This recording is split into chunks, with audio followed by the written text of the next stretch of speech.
This 20-year-old theory predicted the end of One Piece as well as the full path to get there, and mate, this is wild. This, what we have found right here, is an invaluable ancient relic, one that was brought to my attention by Willie Nordwrench, who also makes videos on the internet, and his video on this will be linked in the description. But this theory itself comes from the One Piece online equivalent of the Ancient Kingdom, the Arlong Park forums, and it was posted by a user named Westbound, and it was posted in a thread very boldly titled Untitled. So here's something important to note about this piece of literature. This was written on March 4th, 2005, which comes from an era before the word theory even existed. I mean, the word existed, but it didn't apply to the One Piece fanbase, or anime in general. And it's only in retrospect that we can recognize this sheer dump of ideas as a theory. One of the oldest known theories in the entire English fandom. So was Westbound a Nostradamus, or was he a stop talking now Adamus? At the time this theory was written, the latest chapter to be released was chapter 356, which was called Tom-san. It's near the end of the Frankie flashback. So Robin and Usopp have left the crew, and we are currently in our darkest moment of One Piece to date. But at this stage in the series, one man was able to see the full vision forward. And so let us begin the story of One Piece, the Westbound edition. First, let me say that I think One Piece is going to end sooner than later, and that the story is nearing its final stages. It will probably end within the next couple of years. So it is at this point that I would like to immediately remind you that this was written in 2005. It is now 2024, and we are still saying that exact same thing today. Yeah, One Piece, it's in its final stages, and the story is probably going to end in the next couple of years. So we haven't started the theory proper yet, but that is a massive L for Westbound. But to be fair, One Piece had been running for almost 8 years at this point, and at the time it was unprecedented for manga and Weekly Shonen Jump to be running for this long with no end in sight. For example, classic hits of the era before One Piece included Rurouni Kenshin, which ran for 5 years, Slam Dunk, which lasted 6 years, and even the mighty Dragon Ball only lasted 9 years. So this was well before the colossal age of manga. I mean, stuff like JoJo's Bizarre Adventure did exist, but that's more like 9 separate series. And at the time, Naruto and Bleach each had less than 20 volumes to their name. So all eyes are on One Piece, and the generally agreed upon thought was, this is gonna wrap up soon, right? And with that in mind, a lot of what's about to be said makes a ton more sense. So from here, Westbound goes on to predict the final 5 arcs in the series in a shocking amount of detail, starting with wrapping up our current Water 7 arc. And here, 3 major predictions were made. The Straw Hats will get a new ship for the journey ahead plus new crew member. Robin will leave and the Straw Hats will follow her leading into the next arc. Straw Hats' bounty will increase big time and they will become hunted even more. So mate, that is pretty damn amazing because our boy is 3 for 3 here. Even if 2 of those technically happened in a return to Water 7, but I'm going to give him the credit nonetheless. Flawless Water 7 predictions, good sir. But now we're going to deviate a little bit because the next arc in the Westbound edition of One Piece is titled Robin's Past Arc, where the crew will retrieve Robin and learn about her past. Her past will fully explain the Ohara incident, and we will get more info on the ancient weapon stuff, like why and how they exist and what they were used for. So I guess this is our first, little stumble. Again, a lot of this makes sense with the assumption that One Piece would be ending by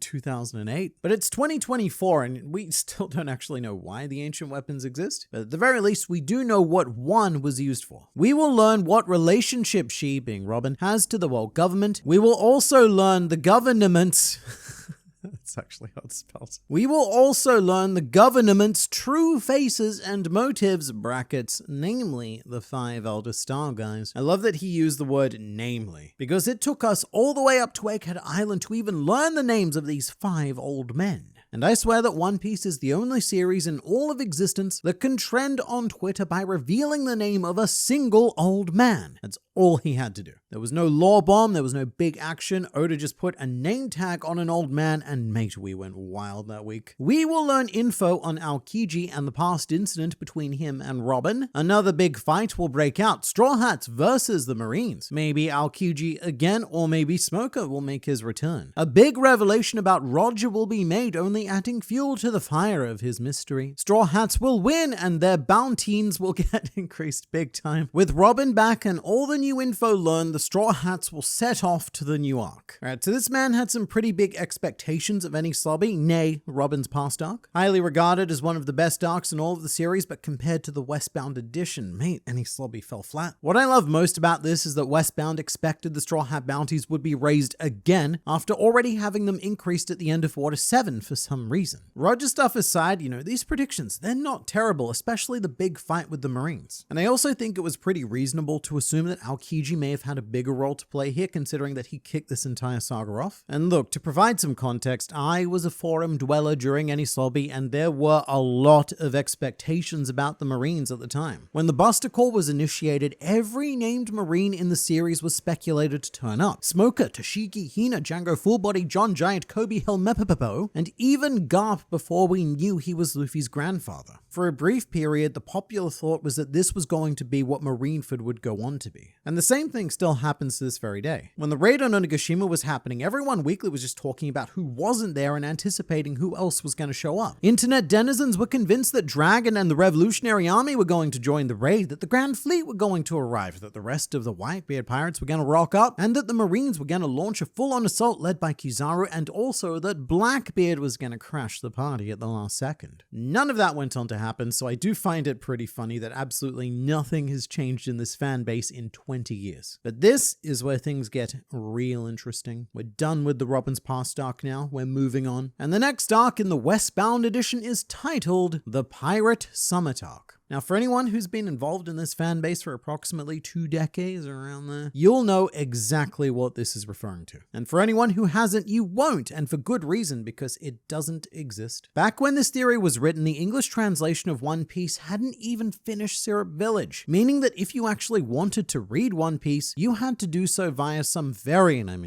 sketchy fan translations on MSN groups. And these translations were known for some pretty ridiculous mistakes. The most famous one that you may or may not know was during Jaya, where Doflamingo was introduced as Tanjaudo Lofulamingo, and Bartholomew Kuma was named Bisoromi Bear. And they were both labeled as members of the 7 gods of pirate singular, not plural. So that's the kind of quality that we were dealing with. And you know what? We were grateful to have that much, but it did quite radically alter our perception of what was actually happening in One Piece. And one such event was during the Alabaster arc when the Straw Hats met Ace. And just before Ace departed, his final words to Luffy are, "Next time we meet will be on the high seas." That's what it is now in the actual English. However, back in the day, this was mistranslated as, "The next time we meet will be at the Pirate Summit." And mate, for literal years, this one line completely skewed the direction of One Piece for English readers, because it made it sound like the Pirate Summit was an actual event that we were preparing for. Some sort of annual battle royale between all of the world's greatest pirates to decide who would go to the Raftel at the time to claim the One Piece. Hence why Westbound has included the Pirate Summit arc, because at the time it was one of the very few future events that we knew for sure had to happen. And I can't believe I'm old enough to remember this stuff. This is like digging up the ruins of ancient Rome, except you've got Caesar behind you to explain what all of the crap was for. But exactly what was going to happen in this Pirate Summit arc, you ask? Anticipatorily, the Straw Hats and the Whitebeard pirates will run into each other. Luffy and Whitebeard will fight. Luffy will get beat, but will earn Whitebeard's respect. Another big revelation about Roger will be revealed. Brackets, maybe a big hint on his relationship with Luffy? The major part of this arc will be Luffy versus Don Flamingo. It will be the theme of old school pirates versus new age pirates. Luffy will win, thus revealing Don Flamingo's ideals are full of shit. The Straw Hats' bounty will get increased by a huge amount. With whatever happens, the Straw Hats will get hints on where to go for their next location. Shanks and Whitebeard will meet, and in the process, something big concerning the story will be revealed. Brackets, info about the One Piece. And finally, everything will mold together, and it will lead on to the next arc. So there's a lot happening there, as it should, because mate, this is the Pirate Summit arc. And before we point out the misses, I would actually like to give some credit here for the prediction of Whitebeard and Shanks meeting. Although that was set up in Jaya, so you could have seen it coming, still, it's good reading comprehension, good job. I don't mean that sarcastically, I said it very sarcastically, like actually good job. But essentially, what was supposed to happen in the Westbound edition was, after Enies Lobby, Luffy was going to fight both Doflamingo and Whitebeard. He was going to beat Doflamingo but lose to Whitebeard. However, Luffy would earn Whitebeard's respect, and I'm going to give him partial credit for that. Luffy did earn Whitebeard's respect during Marineford, and he did beat Doflamingo eventually. It just took about 10 years longer than Westbound predicted. And this, of course, brings us to the penultimate arc in the Westbound canon, which is, of course, the Raftel arc. Remembering that at the time, we were 14 years away from the revelation that the island was actually called Raftel. They will arrive in Raftel along with other pirates, and some big things will happen. Man, 2005, it was a very different time. You cannot get away with theory crafting like this anymore. Imagine if my predictions for Elbaf were just the crew are going to get to the island and then some important stuff's going to happen. However, the Westbound edition now has a massive twist. Ace will defeat Blackbeard, and some ironic twist will be revealed. Maybe Blackbeard is Ace's father? And I think this prediction is phenomenal because it's the exact opposite of what actually happened. It's like Westbound, he was driving on the right road but in the wrong direction. Because Ace, of course, ended up losing to Blackbeard. However, Ace's father was a huge twist when it was revealed that it was Roger. And I think this is even more worthy of credit because at the time, Ace and Luffy were thought to be related by blood. So predicting that Ace would have a different father is certainly a sliver of observation Haki demonstrated. But as for the rest of the Raftel arc, we will learn the full story on Gold Roger and his past. Robin will learn the true history. Zoro will fight and defeat Mihawk and become the greatest swordsman in the world. The 5 Elder Stars will show up and fight the Straw Hats. The Straw Hats will win and eliminate the threat the government poses to them. After defeating the 5 Elder Stars and learning Roger's past, they will find the exact location of the One Piece. Dragon will reappear in some fashion, and this will lead to the last arc. So a lot of this is very hard to judge because Westbound is now looking far beyond where we actually are in 2024. But I do think he's pretty spot on with Dragon at the very least, because we are now threatening to start the Raftel arc without him having done a single thing of substance since Logtown. And what I'm most interested by is the logic of having an arc take place on Raftel, but not claiming the One Piece itself or mentioning Luffy becoming the Pirate King. But look, let's not doubt Westbound too quickly. This is an intentional twist because the Westbound edition has bigger plans. It's heavily implied that the One Piece is not on Raftel and is in fact in the location of the final arc. And instead, we are going to find it during the One Piece arc, which will take place in the middle of All Blue, thus fulfilling Sanji's dream. 4 groups will fight over the One Piece: Whitebeard Pirates, Straw Hats, Red Hair Pirates, Dragon. And so you got to give him some credit here as well for establishing that 4 groups were going to be integral. Because remember, this theory was written well before the 4 emperors were revealed. We had no idea they existed. Hence why there's no mention of Big Mom and Kaido anywhere in the Westbound edition. But this prediction isn't too dissimilar from what's actually happening with the current 4 emperors. Luffy, Shanks, Buggy, and Blackbeard are all set up for a potential 4-way clash for the One Piece. So I don't know, good on him for just pulling that number 4 out of his ass and having it be relevant. But what happens next is absolutely brutal for Luffy and the Straw Hats. The first, I think he means first fight, will be the Straw Hats versus Whitebeard. After Luffy beats Whitebeard, Whitebeard will reveal Roger's relationship to Luffy. He doesn't say what that relationship is, but it will be revealed. Straw Hats will find the One Piece and will be confronted by Shanks' group. A big fight will ensue between the 2 groups, and the Straw Hats will emerge victorious. So again, this is brutal. First, what Luffy needs to do is he needs to bring down the strongest man in the world. Then immediately after, he needs to beat Shanks, and then it gets worse. Luffy will become the Pirate King, and then Dragon will reappear. The final fight of the series will be Dragon versus Luffy, and Dragon will be the super evil one who wants to destroy the government and enslave the world with the ancient weapons. But somehow Luffy will win and save the world and make Roger proud or something. What I really like about this is that Westbound has actually kind of created his own Roxy Zebek, because in his canon, Dragon sounds pretty much exactly like Rox. And I guess this officially makes Dragon the final villain of the Westbound edition of One Piece. But a couple of things to note. Westbound elects not to predict what the One Piece itself is, which I think is probably a wise decision. He also never mentions what happens between Luffy and Shanks in regards to returning the Straw Hat. He does predict that Shanks will be a less than friendly faction in the final arc, and that's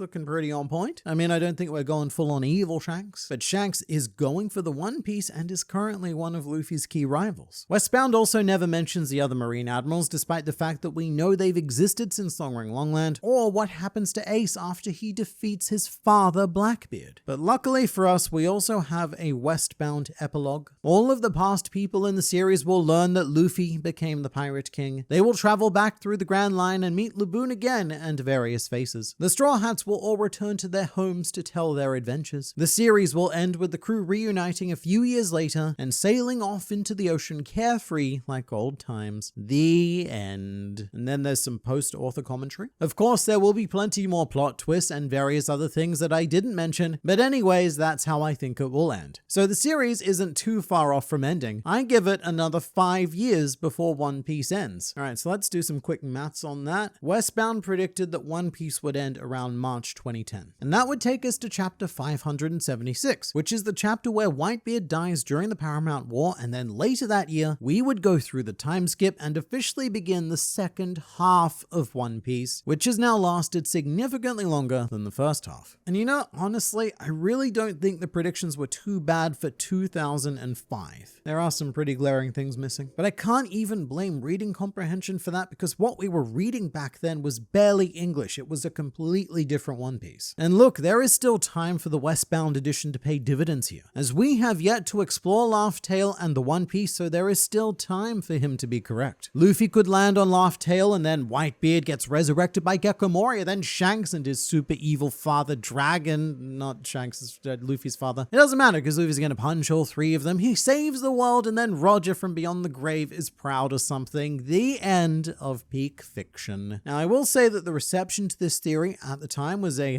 little less than mind blown. In fact, the very first comment is a lot of dots and then blink. Seems like you did not read all the story yet. Sign. I wish people would stop acting like if the end is coming too fast or something. And Westbound did what you never meant to do on the internet and replied directly to this criticism, which then became one of the most infamous One Piece comments ever created.